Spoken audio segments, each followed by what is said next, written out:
नमो बुद्धाय। आज धम्मचक्र परिवर्तन में भगवान बुद्ध अपने परिव्राजकों को अष्टांगिक मार्ग तथा शील मार्ग का अर्थ समझाया तथा उपदेश दिया।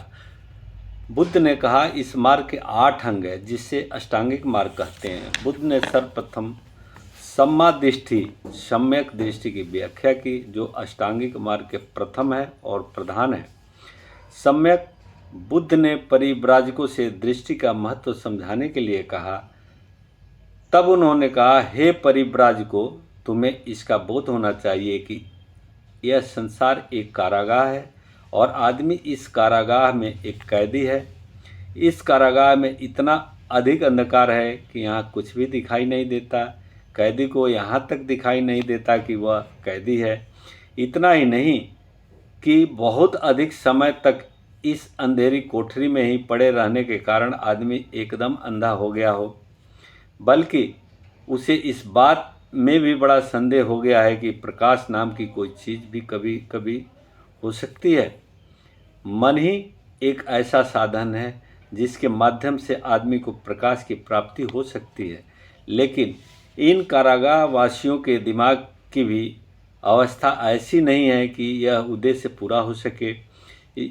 इनका दिमाग जरा सा प्रकाश मात्र आने देती है, इतना ही कि जिनके 5 पास आँख है वह यह देख सके कि अंधकार नाम की भी कोई वस्तु है। इसलिए ऐसी समझ बड़ी सदोष है। लेकिन हे परिव्राजकों, कैदी की स्थिति ऐसी निराशाजनक नहीं है जैसी यह प्रतीत होती है, क्योंकि आदमी में एक बल है, एक शक्ति है जिसे संकल्प बल या इच्छा शक्ति कहते हैं।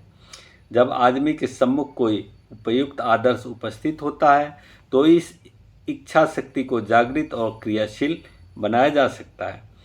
आदमी को यदि कहीं से इतना भी प्रकाश मिल जाए कि वह यह देख सके कि उसे अपनी इच्छा शक्ति का ऐसा संचालन कर सकता है कि वह अंत में उसे बंधन मुक्त कर दे। इसलिए यद्यपि आदमी बंधन में है तो भी वह स्वतंत्र हो सकता है। वह किसी भी समय ऐसा पहला कदम उठा सकता है कि एक न एक दिन वह स्वतंत्र होकर रहे। यह इसलिए कि हम जिस किसी दिशा में भी अपने मन को ले जाना चाहते हैं, हम उसे उस दिशा में ले जा सकते हैं। मन ही है जो हमें जीवन रूपी कारागाह या कैदी बनाता है और मन ही है जो हमें कैदी बनाए रखता है। लेकिन मन ने ही जिसे बनाया है, मन ही उसे नष्ट भी कर सकता है। मन अपनी कृति को मटियामेट भी कर सकता है। यदि इसने आदमी को बंधन में बांधा है तो ठीक दिशा में अग्रसर होने पर यही आदमी को बंधन मुक्त भी कर सकता है। यह है सम्यक दृष्टि कर सकती है। तब परिव्राजकों ने प्रश्न किया, सम्यक दृष्टि का अंतिम उद्देश्य क्या है? बुद्ध ने उत्तर दिया, अविद्या का विनाश ही सम्यक दृष्टि का उद्देश्य है। यह मिथ्या दृष्टि की विरोधनी है। और अविद्या का अर्थ है आदमी दुख को न जान सके, आदमी दुख के निरोध के उपाय को न जान सके, आदमी इन आर्य सत्यों को न जान सके। सम्यक दृष्टि का मतलब है कि आदमी कर्म कांड के क्रियाकलाप को व्यर्थ समझे, आदमी शास्त्रों की पवित्रता की मिथ्या धारण से मुक्त हो। सम्यक दृष्टि का मतलब है कि आदमी ऐसी सब मिथ्या विश्वास से मुक्त हो। आदमी यह न समझता रहे कि कोई भी बात प्रकृति के नियम के विरुद्ध घट सकती है। सम्यक दृष्टि का मतलब है कि आदमी ऐसी सब मिथ्या धारणाओं से मुक्त हो जो आदमी के मन की कल्पना मात्र है और जिसका आदमी के अनुभव या यथार्थता से किसी प्रकार का संबंध नहीं है। सम्यक दृष्टि का मतलब है कि आदमी का मन स्वतंत्र हो, आदमी विचार स्वतंत्र हो। हर आदमी की कुछ आशाएं होती है, आशंकाएं होती है, महत्वाकांक्षाएं होती है। सम्यक संकल्प का मतलब है कि हमारी आशाएं, हमारी आकांक्षाएं ऊंचे स्तर की हो, निम्न स्तर की न हो, हमारे योग्य हो, अयोग्य न हो। सम्यक वाणी का मतलब है कि आदमी सत्य ही बोले, आदमी असत्य न बोले, आदमी दूसरों की बुराई न करता फिरे, आदमी दूसरों के बारे में झूठी बातें न फैलाता फिरे, आदमी किसी के प्रति गाली गलौज या कठोर वचनों का प्रयोग न करें, व्यवहार न करें। आदमी सभी के साथ विनम्र वाणी का व्यवहार करे। आदमी व्यर्थ की बेमतलब की बातें न करता रहे, बल्कि उसकी वाणी बुद्धि संगत हो, सार्थक हो और सोद्देश्य हो। जैसे मैंने समझाया, सम्यक वाणी का व्यवहार न किसी के भय की अपेक्षा रखता है और न किसी के पक्षपात की।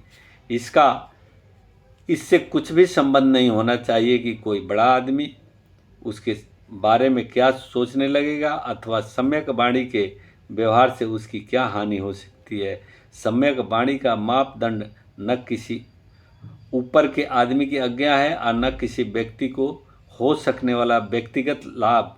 सम्यक कर्मांत योग्य व्यवहार की शिक्षा देता है।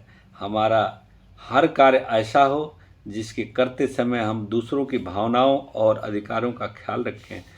सम्यक कर्मांत का मापदंड क्या है? सम्यक कर्मांत का मापदंड यही है कि हमारा कार्य जीवन के जो मुख्य नियम है उनसे अधिक समन्वय रखता हो।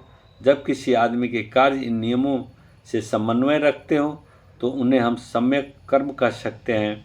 प्रत्येक व्यक्ति को अपनी जीविका कमानी ही होती है, लेकिन जीविका कमाने के ढंगों में अंतर है। कुछ बुरे हैं, कुछ भले हैं। बुरे ढंग वे हैं जिनसे किसी की हानि होती है अथवा किसी के प्रति अन्याय होता है। अच्छे ढंग वे हैं जिनसे आदमी बिना किसी को हानि पहुंचाए अथवा बिना किसी के साथ अन्याय किए अपनी जीविका कमा सकता है। यही सम्यक आजीविका है।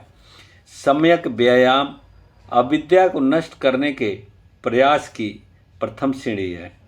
इस दुख कारागार के द्वार तक पहुंचने का रास्ता ताकि उसे खोला जा सके। सम्यक व्यायाम के 4 उद्देश्य हैं। एक है अष्टांगिक मार्ग विरोधी चित्त प्रवृत्तियों की उत्पत्ति को रोकना।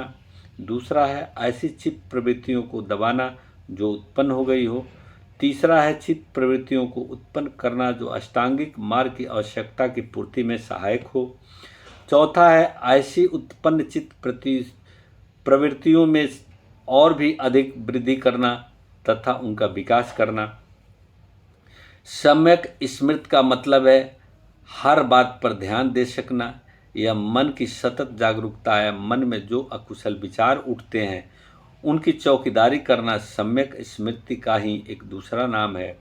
हे परिव्राजकों, जो आदमी सम्यक दृष्टि, सम्यक संकल्प, सम्यक वाणी, सम्यक कर्मांत, सम्यक आजीविका, सम्यक व्यायाम और सम्यक स्मृति को प्राप्त करना चाहता है, उसके मार्ग में 5 बाधाएं या बंधन आते हैं। ये बाधाएं हैं लोभ, द्वेष, आलस्य, विचिकित्सा तथा अनिश्चय। इन बाधाओं को जो वास्तव में कड़े बंधन ही हैं, जीत लेना या तोड़ना आवश्यक है। इन बंधनों से मुक्त होने का उपाय समाधि है। लेकिन परिव्राज को यह समझ लेना चाहिए कि समाधि और सम्यक समाधि एक ही बात नहीं है, दोनों में बड़ा अंतर है। समाधि का मतलब है केवल चित्त की एकाग्रता।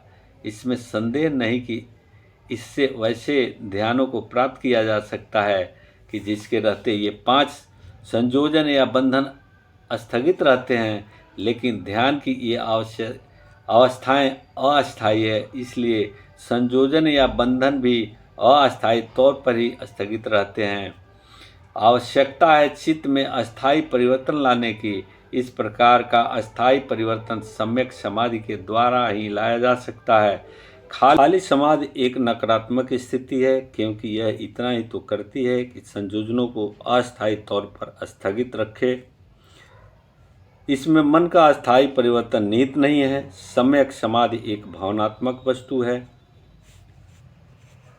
यह मन को कुशल कर्मों का एकाग्रता के साथ चिंतन करने का अभ्यास डालती है और इस प्रकार मन की संयोजनोत्पन्न अकुशल कर्मों की ओर आकर्षित होने की प्रवृत्ति को ही समाप्त कर देते हैं। सम्यक समाधि मन को कुशल और हमेशा कुशल ही कुशल, भलाई ही भलाई सोचने की आदत डाल देती है। सम्यक समाधि मन को यह अपेक्षित शक्ति देती है जिससे आदमी कत्यारण रह सके। आगे धम्मचक्र परिवर्तन में भगवान बुद्ध ने शील के मार्ग को समझाया। तदंतर बुद्ध ने उन परिव्राजकों को शील का पथ व सद्गुणों का मार्ग समझाया। उन्होंने उन्हें बताया कि शील के पथ का पथिक होने का मतलब है इन सद्गुणों का अभ्यास करना। शील, दान, उपेक्षा, नैष्कर्म, वीर्य, शांति, सत्य, अधिष्ठान, करुणा और मैत्री। उन परिव्राजकों ने बुद्ध के इन सद्गुणों का यथार्थ अर्थ समझना चाहा। तब बुद्ध ने उनकी शंका मिटाकर उन्हें संतुष्ट करने के लिए कहा, शील का मतलब है नैतिकता, अकुशल करने की प्रवृत्ति और कुशल करने की प्रवृत्ति, बुराई करने में लज्जा, भय मानना, लज्जा भय के कारण पाप से बचे रहने का प्रयास करना शील है। शील का मतलब है पाप भीरुता।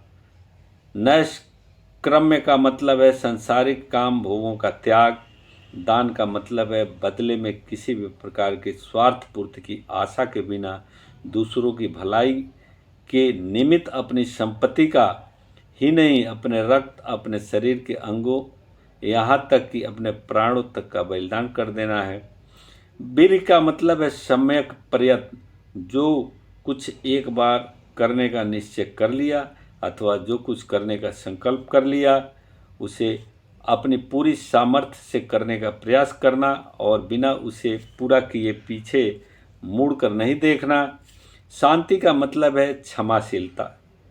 घृणा के उत्तर में घृणा नहीं करना चाहिए, इसका सार है, क्योंकि घृणा से तो घृणा कभी मिटती ही नहीं।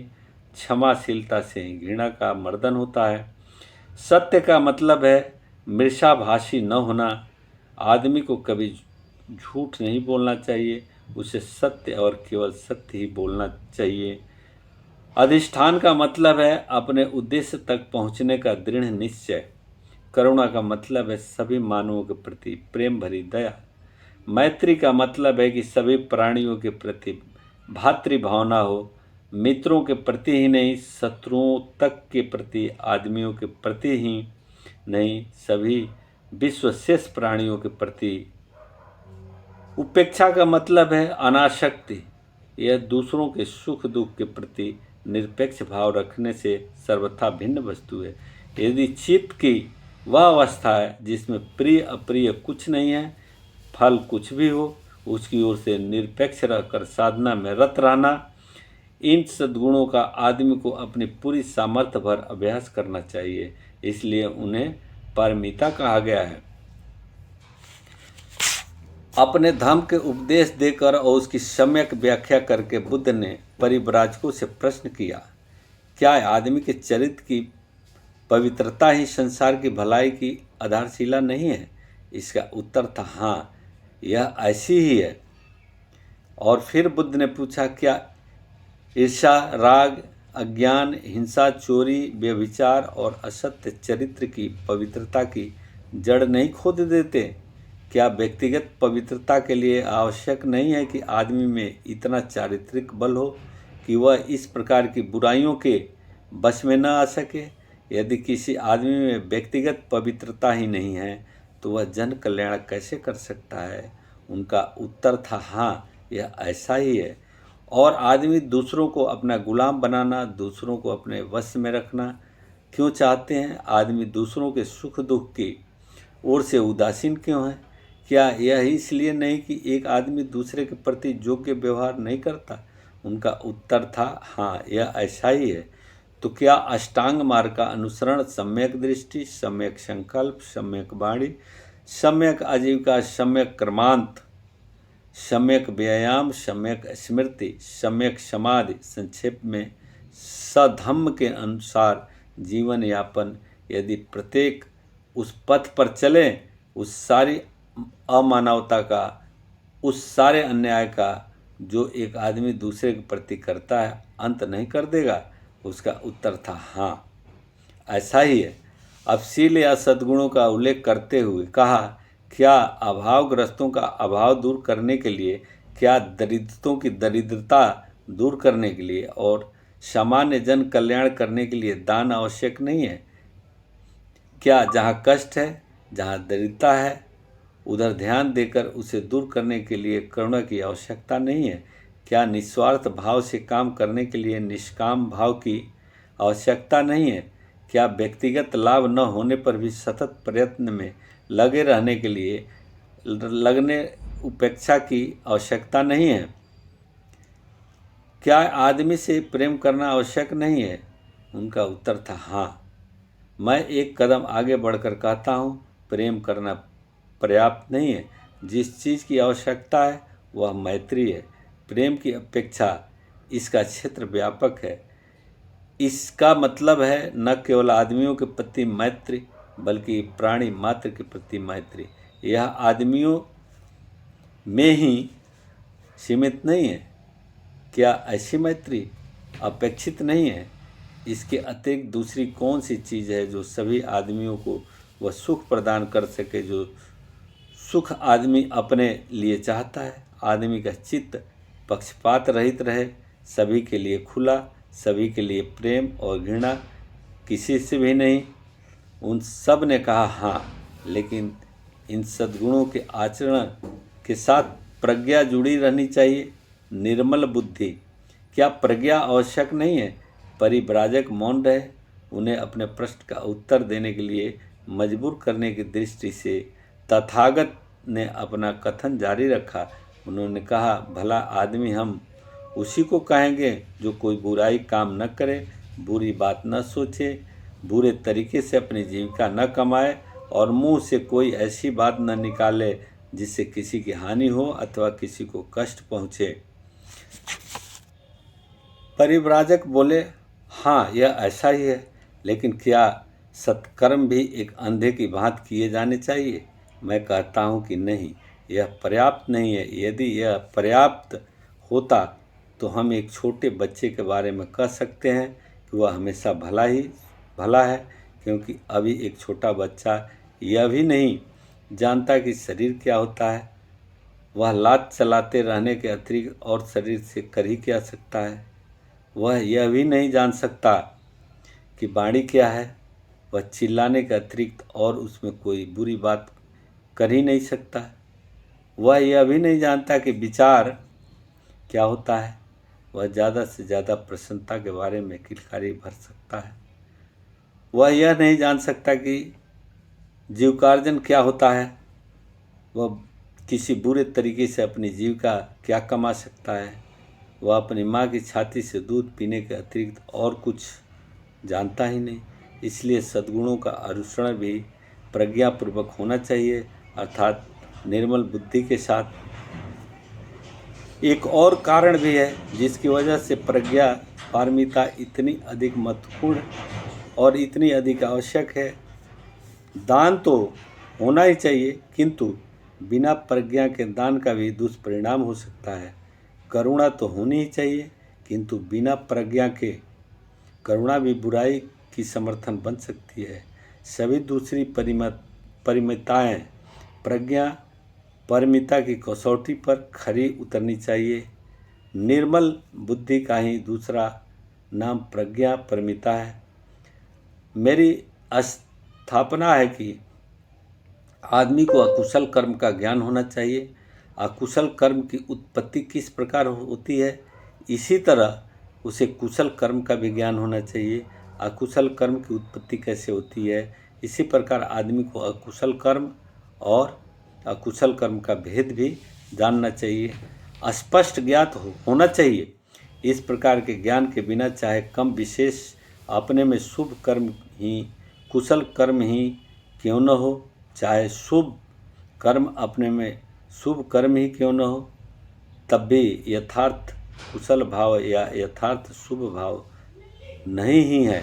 इसलिए मैं कहता हूँ कि प्रज्ञा एक आवश्यक सद्गुण है।